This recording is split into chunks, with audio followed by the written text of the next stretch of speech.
shut up. How long is it since anyone went in there? All those 10 years, I suppose. I don't think about it much anymore, she lied. Sometimes I think Heather's forgotten it.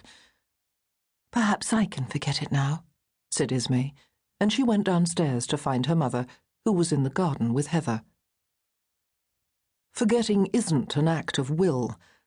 She hadn't forgotten. But that conversation with Pamela, that tour of her old home made new, was a watershed for her. Though she dreamed of drowned Guy that night, gradually her mindset changed, and she felt the load she carried ease. She stopped asking herself what had happened on that hot August afternoon. Where had Heather been? What exactly had Heather done, if anything? Was it possible anyone else had been in the house? Probing, wondering, speculating had been with her for 10 years, and at last she asked herself why. Suppose she found out? What could she do with the truth she had discovered?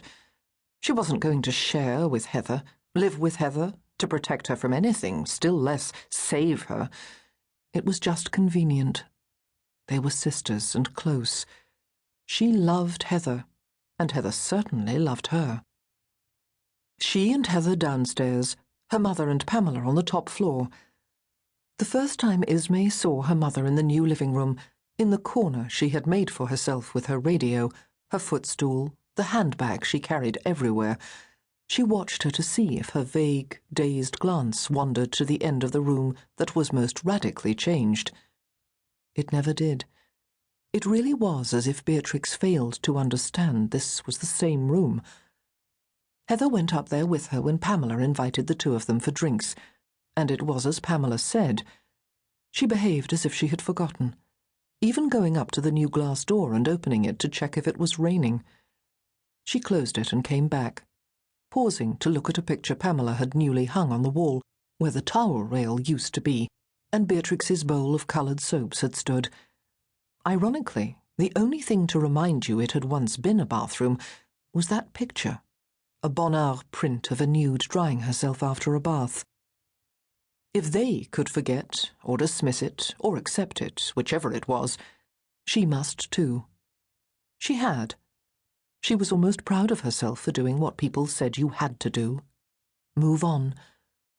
The next time she was up there with her mother, sitting with her while Pamela was out, she got up and walked across the polished floor, stepped over the 2 rugs, stood in front of the table where the shower cabinet used to be, and picked up a glass paperweight patterned with roses.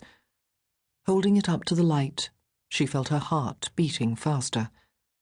The beat steadied, became rhythmic and slow, and, with deliberation, she turned to look at the place where Guy had died.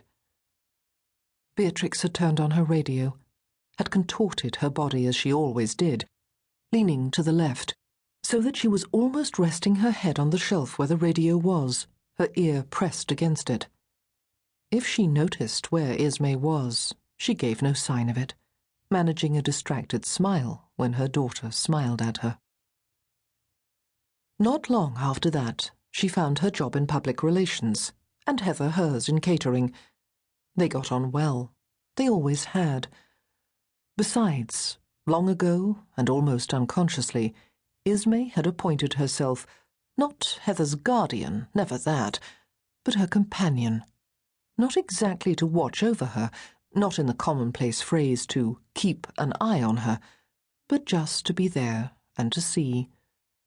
Each time she came home, each time they met during those 4 years apart, she had watched and inquired and listened to what Heather had to say. She never thought much about the future, the inevitable separation which must come one day, must come or be avoided at a terrible cost to both of them. Living together, they never discussed the changes to the house, still less what had happened on that August day when she was 15 and Heather was 2 years younger. If they had, Ismay would have had to ask the question she had never asked. Each of them paid her share of the rent to Beatrix. It was what she lived on. A year went by, and half another. Ismay fell in love. To Pam, who listened, and to her mother.